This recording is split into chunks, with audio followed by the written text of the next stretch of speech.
UFC Paris, Gane versus Sergey Spivac is coming up this weekend, and guys, today I'm going to be breaking down every single fight on the card. We're going to get into it in just a second. Before we do that, I do want to say hello everybody and welcome back to another video. If you are new here, my name is Kyle. I'm your guy with too many YouTube channels, and welcome back to, like I just said, our full card breakdown and prediction series we do on the channel. Guys, timestamps are there if you'd like to skip to any particular fight. I'd appreciate you watching any part that you'd like to, and you're going to have to excuse the mess I have behind me here. We're moving this week, plus I have a puppy who likes to lay on the blankets. She's being a little bit of a mess, so she finally left, but we'll see. So apologies for the mess. Thank you so much for coming. Skip to whatever part that you'd like to, guys. Let's get into it. Starting off with the first fight, and guys, I'm not going to lie to you. This is the fight that I am actually most excited on the entire card. I love watching both of these guys in Farid Basharat versus Kleydson Rodrigues. No matter what, I believe that both of these guys will end up ranked in the future, and they have a very, very bright future ahead of them. Let's talk about both of them. So Kleydson Rodrigues, we didn't really know what to think, or at least like that was the general consensus of the MMA community coming to the UFC, but then he got a very nice win on the Contender Series, obviously got signed, but then had a very, very close fight with CJ Vergara. It was an awesome fight, and honestly, I don't take anything away from this loss one little bit. He looked very good in this fight, in this loss, but then he bounced back with a very, very nice win in Shannon Ross. Kleydson Rodrigues is a very, very great all-round fighter, has power, has wrestling, has stand-up. I really like what I've seen from this guy, but I can say those same things with Farid Basharat. If you guys have been watching the channel, I am so high on the Basharat brothers. I love what I've seen from them so far, and this is why that I am so excited to watch this matchup. So Basharat has, we've been kind of knowing about the Basharat brothers even before they came to the UFC, but then Farid came into the Contender Series, got a very nice win, but then I was convinced 100% when he beat Damon Blackshear. This was such a beautiful, wonderful, technical bout, and he looked very strong in this. And guys, I don't know how long you've been watching the channel, still a very small channel. I am ridiculously high on Damon Blackshear. Look at what this dude has been doing. Ignoring his last fight, that was short notice, 2 weight cuts, ignoring that fight, I am so high in Damon Blackshear as a future contender in the division, and this dude looked great against Damon Blackshear. It was a very, very great fight, and this is, long story short, why I am picking Farid Basharat to win this fight. Coming into the technical ability, I believe both are very, very well-rounded. I think both of them are awesome. Like I said, I'm very high on both of these guys, okay? In such a tough division, I hardly believe both of them will be ranked. However, I see just a little bit more from Farid Basharat that I've liked. Just a little bit more like spice on the technique. You know what I mean? I'm a little bit high on him. Plus, I love this win against Damon Blackshear. You won't see that same competition or that same win that Kleydson Rodrigues has. Now, can Farid Basharat lose this fight? Absolutely. Rodrigues is great. I'm very high on him as a contender, like I keep saying. But Basharat, I'm just a little bit more high on. I like what I've seen from him, and I am very confident in taking Farid Basharat as my pick to win this fight. This is the fight that I'm looking forward to most on the card. Seriously, the opener. Moving on to the next fight, we have Ange Loosa taking on Rhys McKee. Now, Rhys McKee is a very interesting story because he was in the UFC a long time ago. So he had 2 really, really rough losses in his last 5, and that being against Khamzat Chimaev and both Alex Morono. So here's the thing. I think Alex Morono is one of the most underrated fighters in the division, let alone the UFC. I think he is a very, very, very good fighter, okay? Nobody talks about Alex Morono enough. So there is absolutely no shame in losing to him, and there's also absolutely no shame in losing to Khamzat Chimaev. But the problem was he kind of got absolutely destroyed and dominated, so he left the UFC, and this is his first fight back. Since then, he's been able to capture 3 really nice wins. Granted, those aren't to the same level of competition that we've seen, so it's really tough when I'm talking about Rhys McKee because he has been in there with those really, really tough guys, but he hasn't looked good. You know, but that's a long time ago. So the last fight against Alex Morono was almost 3 years ago. So how much has he really improved since then? This dude is a very, very good striker. He's like pretty long. He's pretty rangy. He's really good at what he does, you know. But he's taking on Ange Loosa, who also, it's a little bit tough to gauge how good this guy is yet. He is definitely going to be the more all-round fighter. The problem is I don't know what's going to happen when these two actually come in and strike. So this is going to be a pick that I'm not so necessarily confident on, but Ange Loosa, you've seen, like, in that 9-3 kind of speaks for itself. He's been in there, and something that a lot of people are talking about is he did end up going the distance with Jack Della Maddalena, and I don't know necessarily how I feel about Jack Della Maddalena yet, where it's like, okay, losing to Jack Della Maddalena, I don't know what to think. It's certainly better to lose to both Alex Morono and Khamzat Chimaev, in my opinion, okay? But here's the thing.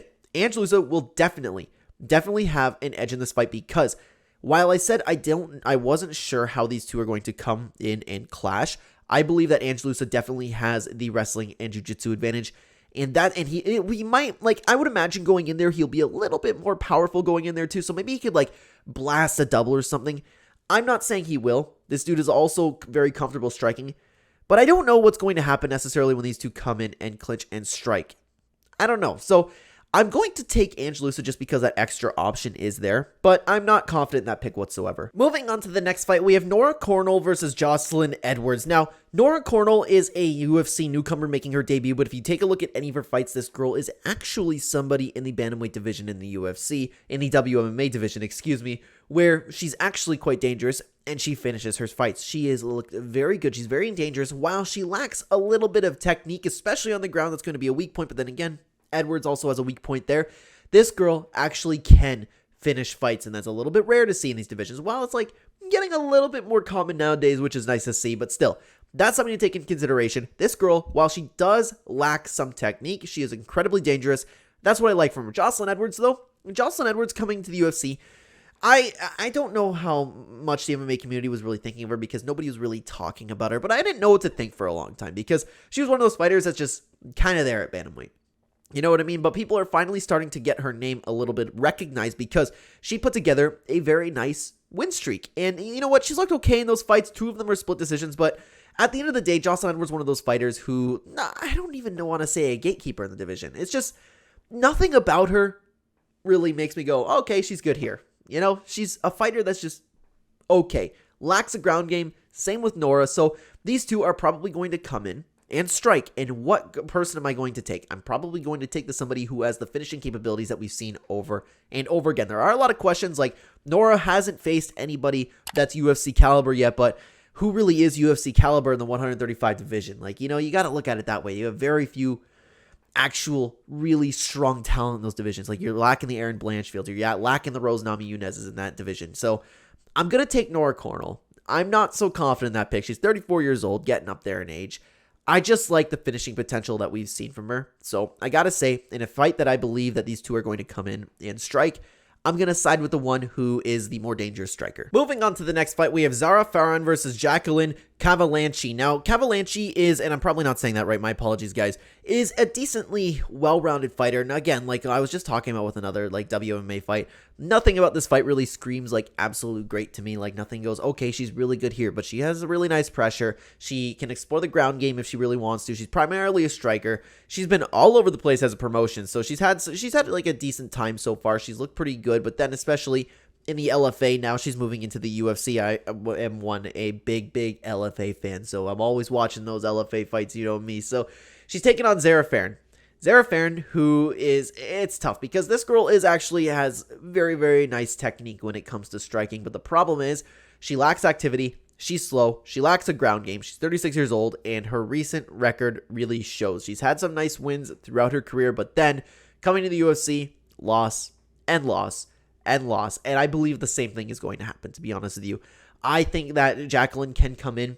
She has very nice pressure. She can put on the pressure, whether it's striking, whether it's wrestling, whether it's takedowns, and I believe a 36-year-old Fairn will start to fade, as we've seen her in the past. So Jacqueline is going to be the pick for me, but then again, anything can happen in the WMMA bantamweight division, but Jacqueline's going to be the pick. I think she's going to get her first UFC win, and the Tapology odds on screen right now, I kind of agree with them. Moving on to the next fight, we have two UFC debuts. It's Morgan Charriere taking on Manolo Zecchini. Now, both guys are, like I said, coming to the UFC, and while they have like okay records, they've been shown to have some serious talent. It seems like both guys have been improving over the years. Now, both of them are primarily strikers. The problem is, it's one of those fights where anything could really happen. I'll tell you why in just a second. So we have Morgan Charriere, who is a very nice technical striker. He's had his moments of brawling, right? But for the most part, he has very good stand-up work. He has good cardio. He's nice and powerful. He's very crisp with his shots, has very nice boxing. But then you have on the other side, and this is why it's one of those fights, you have Manolo Zecchini, who is also a good striker, but then again, this guy wants to kill you when he comes into the cage. He will walk forward and he will throw to knock your head off. With that being said, it's one of those fights where Is the technique going to beat the guy who's going to come in and really make it a dogfight, which is Zecchini? Because it's one of those guys, if you ever watch him throw punches, he will completely throw his entire body in a shot. So it's easy once you have one of those guys, bang, quick jab, you know what I mean? But then if you like have those first UFC jitters and you're not necessarily to fighting guys with the speed and the power that Zecchini has, then will you crumble under that pressure? That's why this fight is a little bit difficult to pick. I am going to go with Zecchini in this fight. Not so confident in that, let me tell you, because he could very well get caught in what he does. This guy, just from what we've seen, take a look at any of his highlights. This guy looks vicious. He looks vicious, okay? And that's nothing to take away from Morgan. He's a very good fighter. He seems like he's a very good fighter. It's a little early to tell how they're going to do in the UFC, but Zecchini is definitely going to be more dangerous, and I'm going to side with him ever so slightly in my pick. This one should be a very fun fight to watch. Moving on to the next fight, we have two, again, UFC newcomers. Yanis Ghemmouri taking on Caolan Loughran, and I might be pronouncing that name wrong, but these two are prospects where it's tough to say because they haven't really grabbing the fans' attention too much, but they're both very good strikers and both have great records. Okay, so this is going to be a striking match. That's primarily both they want to do. But the thing is, both of these guys like to counter-strike. You know, they like to counter-strike, but I would give the little bit of the edge of the technique to Yanis. And so guys, here's the thing. We have Loughran, who is a very powerful striker. And what we've seen from him so far, he's a prospect from Ireland. The UFC probably wants to hype this guy up, right?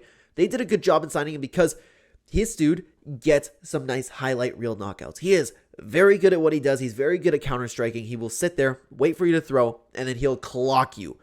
Yanis can do the same thing. However, Yanis also has that offense. He doesn't necessarily have to just wait for you to really take your own shots here. Yanis can go on the offense, but what I like from him is he is a very careful striker, but at the same time, this guy is precise. This guy is powerful. I like what I've seen from him. Both guys can crack each other, okay? So this is, in my opinion, not one fight to necessarily bet on. But from what we've seen so far, I really like the striking from Yanis. Will somebody explore the ground game? I doubt it.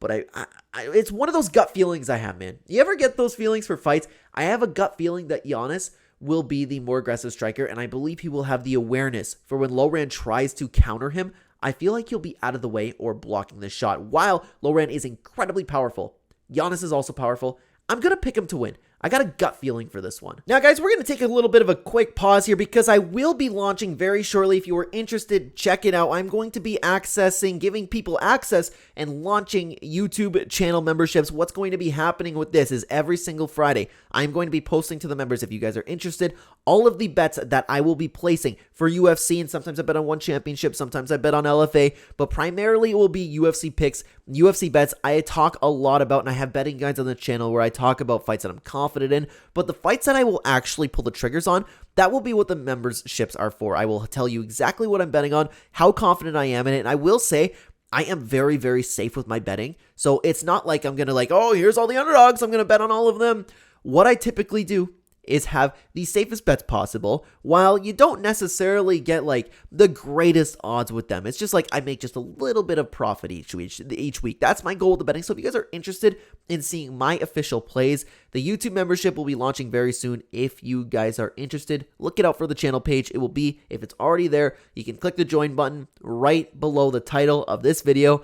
Thank you so much for your time, guys. Let's get back into the picks. Moving on to the next fight, we have Volkan Ozdemir taking on UFC newcomer again, Bogdan Guskov. Now, if you guys don't know, I'm a big fan of Volkan Ozdemir. I really appreciate what he's done in this sport. I love that he's always taking on the toughest guys. So he, in my opinion, is way better than his 18-7 record. Just take a look at his last 5 here. You have Alexander Rakic, you have Yuri Prochazka, you have Magomed Ankalaev, Paul Craig, Nikita Krylov. This dude can hang with the best of the division, and Bogdan Guskov, while he looks like to be a very promising prospect, he looks like he could be really good in the UFC, and his technique shows. This guy can do everything. He's very powerful. He's great with control. He wants to take you down. He's pretty good everywhere, okay? This guy looks like he could be something special. So the problem is, he hasn't fought nearly the level of competition that Volkan Ozdemir has. This is why I'm going to be picking Volkan Oezdemir in this fight. While Bogdan does look like he has the potential, the skill set looks like it's there, this guy looks like he can actually be something special, and if he gets past especially Volkan Oezdemir, I will be completely convinced of him. Here's the thing though, Volkan Oezdemir, this is going to be the first time in a little while where he is taking on somebody like a UFC newcomer like Bogdan Guskov. I believe Volkan will use his volume in this fight. I believe that he will have that UFC experience. I believe that he has been in there with enough guys where he can take on whatever Guskov has to offer, and he will show him that this is like, it's time to be in the next level, okay? I like Volkan Oezdemir. I think he's way better than his 18-7 record. I believe Volkan will be able to, while he has been taken out in the past, his volume will be there, his power will be there, and I'm not sure how Bogdan will really take that into account, because this is a dude that you cannot sleep on in Volkan, okay? I'm picking him to win. We'll see if Bogdan, if he does something special in here, if he continues his nice win streak, then I'll be completely convinced, because this dude has a great skill set. I'll be completely convinced if he happens to win this fight, but not yet. I got Oezdemir. Moving on to the next fight, we have the return of Benoit Saint-Denis, and he's taking on Thiago Moises. Now, guys, I am officially convinced that Benoit Saint-Denis is going to be a problem in the division. I'm not necessarily convinced he'll be a top contender. However, this guy is a tough go, especially for right outside the rankings, okay? He's looked good since he came into the UFC, okay? He's looked pretty good coming into the UFC, and I wasn't necessarily convinced of him, but then he beat Ismail Bonfim. I am very high on both the Bonfim brothers. While I am higher on the Basharat brothers, I am also high on these brothers. I bet on Ismail Bonfim. I thought Bonfim was going to take care of him. I am that high on Ismail Bonfim. This dude came in. He used wonderful body kicks to make him worry about the body kicks, which Ismail, to be honest with you, didn't have an answer for. But then he did a great job in making Ismail worry about those body kicks. Then he would throw a little feint with the kick and either come in with an overhand or mix in the takedown. This dude is so well-rounded, a very powerful striker, and he eventually found a beautiful, beautiful submission. I loved what I've seen from this Ismail Bonfim fight. I think I'm spoiling my pick here, but I am officially on the Saint-Denis train. This win makes him think it's going to be something special. But however, he's taken on Thiago Moises, who, like I mentioned with Volkan Oezdemir, he is better than his 17-6 record. He has been in there with such tough competition. Alexander Hernandez, Islam Makhachev, Joel Alvarez, Christos Giagos, and Melquizo Costa. He has looked very good in these two UFC wins that he's had, and you can see the little bit of a downslope in competition, while these two are very good fighters in themselves. Thiago Moises is always going to be live. He's always going to be in there. He is a very all-rounded fighter. He's probably going to come in and look for a submission, but I just don't think he's going to be getting it on Saint-Denis. This dude's a good striker. He's powerful. He can find the submissions. No matter what Thiago Moises does, let's say he goes for a submission, I believe that Benoit will have the wrestling advantage there and just be able to do what he wants there. I loved what I've seen in the Ismail Bonfim fight, and he's done stuff like this before. It's just he's done it to Bonfim, a fighter that I was very high on, okay? This really made me convinced of him. I think that this dude can have the fight wherever he wants. I think that he does a fantastic job in making his opponents worry about one thing and then doing another. Saint-Denis is going to be the pick. It's a decently confident pick of mine, but Thiago Moises is always game. He will always be there. And actually, Saint-Denis did open up as an underdog, which I did happen to jump on, which was very nice. Saint-Denis is going to be the pick. I am very high. I'm on the Saint-Denis train now. Moving on to the co-main event, we have Manon Fiorot taking on Rose Namajunas. Now, this is important to note. This is going to be Rose Namajunas' debut in the flyweight division. And to be honest with you, that worries me a little bit. So I don't necessarily know what to think about this fight, okay? So we have Manon, who a lot of people are very high on, think is going to be the next huge contender at flyweight. To be fair, this girl is very dangerous and has jacked up some really, really nice wins throughout her UFC career so far. She's looked very good. She looks powerful. She's great at what she does. She's a decently all-rounded fighter, primarily striker. She has looked very good, very powerful for the division. She's taken on, of course, Rose Namajunas, who is one of the greatest female fighters to ever grace this sport. However, in those fights where she has looked good, and I still, you know what, guys, I don't know, I'm completely shocked that she beat Wei Li twice. I think she's one of the greatest female fighters ever, but I think Wei Li is that next level. I can't believe that she beat her twice, unbelievable to me. But then she's coming off of the worst fight of all time against Carla Esparza. Here's the thing, okay, this is why, okay, Rose Namajunas is the better fighter. She's better everywhere. She's better technically. She'll be faster. She'll be lighter on her feet. I don't know if she has the power advantage. Tough to say. There's a lot of questions about this fight. Of course, this being at flyweight. Rose Namajunas is a small strawweight. She is thin. She is small. How's that going to look against Fiorot? I think I'll have to see them like line up at the weigh-ins, and maybe then I would consider betting, but I don't think I'm going to touch this one. It's tough because Manon, you're going into a whole new division in girls that will be bigger and stronger than you. Can Fiorot chin Rose Namajunas? I don't think that's impossible. But then you have to take a look at it this way. Rose won't be cutting weight. I don't think, as far as I know, she didn't have that much to cut. She's going to go up in weight. She's going to be used to fighting faster fighters. She's going to be way faster in there. She's going to be more technical. But I don't know if, like take a look at Joanna Jędrzejczyk when she went up in weight and fought Valentina Shevchenko. How dominant Joanna was in the striking. She wasn't able to do anything. She's fighting bigger girls. She's fighting girls with more power. You know what I mean?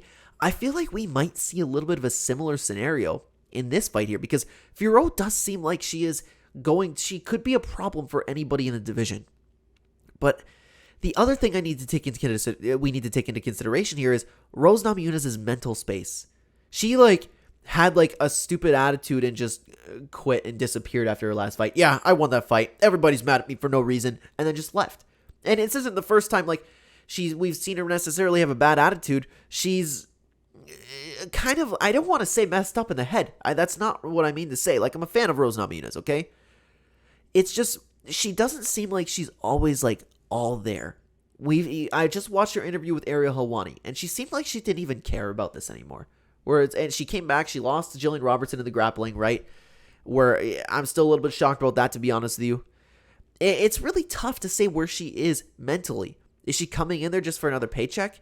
Does she want to get a win? Because in the interview with Ariel Helwani, she was like, oh, I just got the itch to fight again. But does that mean she's hungry to go and fight a title?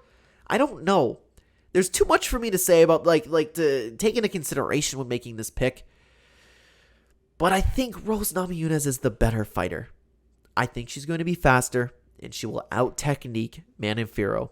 This is a very, very low confidence pick of mine, but I'm going to go with Rose Namajunas. I would not be shocked if she couldn't do anything against Fiorot. I would not be shocked if this looked like Joanna Jędrzejczyk versus Valentina Shevchenko. Keep that in mind. I too many questions about this fight for me. Moving on to the main event, we have Ciryl Gane taking on Sergey Spivac. And then, the memes say, every single time I read his name, I think, oh, Sergey Spivac, he's a great fighter. But anyways, this is another fight, just like the co-main event, where I'm like, how do I pick this fight? This is so tough because it's one of those, it's grappler versus striker. Like I was talking about last weekend. Like Aljamain Sterling, Sean O'Malley, all depends. Can Sergey Spivac get the takedown? If he does, it's probably going to be an easy night. If he doesn't, it's going to be a rough night, okay? Ciryl Gane, of course, he is probably the greatest heavyweight striker we've ever seen. Shockingly, we've seen him lose to Francis Ngannou. I'm still shocked about that. And a lot of people thought he won that fight. I still thought Francis edged it out, but I understand the argument there. But then he came back, had the insane win against Tai Tuivasa. But then he lost to John Jones, and how long was it? Was it less than a minute? Something like that. But then you lost to John Jones. So this is the tough part because people are like, oh my God, well, his grappling was finally exposed because Ngannou took him down. And now we saw John Jones absolutely ragdoll him. But you're taking a look at, this is the way I think about it. You have John Jones, who is, in many people's mind, the greatest fighter of all time. He's probably jacked up on PEDs. He's probably way stronger than Ciryl Gane, okay? I kind of, don't think anything about this loss because, one, John Jones could be cheating. Two, John Jones can beat anybody. John Jones can out-wrestle anybody. So I don't really take this and say, oh, well, Ciryl Gane has a huge hole in his game now. How could we possibly pick him against the polar bear? You know what I mean? But then people also point to Francis Ngannou being able to take him down. Francis Ngannou is probably stronger than anybody on this planet. If he grabs you and wants to take you down, you're going down. So, I don't look at these fights and I don't say that he has a hole in his grappling like so many people are. Could he have a hole in his ground? Yeah. And we'll find out this fight. But I do not think, as of right now, that there is a hole in his game, and that being the grappling. Because if these two got a hold of anybody and had the goal of taking him to the ground, they're going to the ground. I don't care who it is.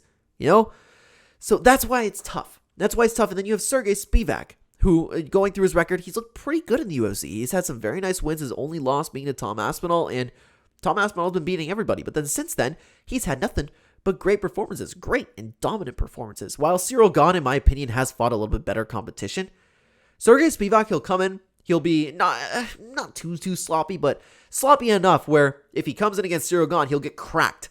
That's why I'm having a little bit of a tough time picking this fight. It all depends. Can Sergey Spivac get the fight to the ground? If he can't, Ciryl Gane's going to have an easy night. If he can, Ciryl Gane's going to have a rough night. Plus, we don't know how much Ciryl Gane's necessarily been working on his ground game. It's a clear advantage in the grappling. It's a clear advantage in the striking in this matchup. That's why it's tough. Tough to pick. Certainly not a fight to bet on. But guys, I'm going to edge towards Ciryl Gane. I'm going to edge towards him because the difference in the striking is just that next level. I can see him being in and out, no problem. I don't like the way Sergey Spivac approaches his opponents. He kind of like his nickname, Polar Bear. He kind of comes in there and wants to bear himself inside you. You know what I mean? He wants to just get a hold of you and bring it to the ground. He has such good technique with that, okay? But I think Ciryl Gane will be able to stay on the other side of him. It's tough. Plus, we don't know exactly how great Spivac's cardio is, especially fighting against somebody against Ciryl Gane. Tough to say. Very tough fight. I'm going to go with Ciryl Gane, but I am not confident in that pick whatsoever. Very, very tough fights to pick this card, guys. And with that being said, that is going to do it for this full card breakdown and prediction video for you guys today. Thank you so much for watching, everybody. If you are new here and you enjoy the content, please consider hitting the like button to help out the channel a ton, and subscribe. If you are brand new, let me know what your picks are going to be down below, and I would love to talk about them in the comment section. Thank you so much for watching. Again, if you'd like to continue watching the Clenbat channel, we have plenty of videos. 2 of them will be on screen for you right now. I will see you either there or in the next video, guys. Take care.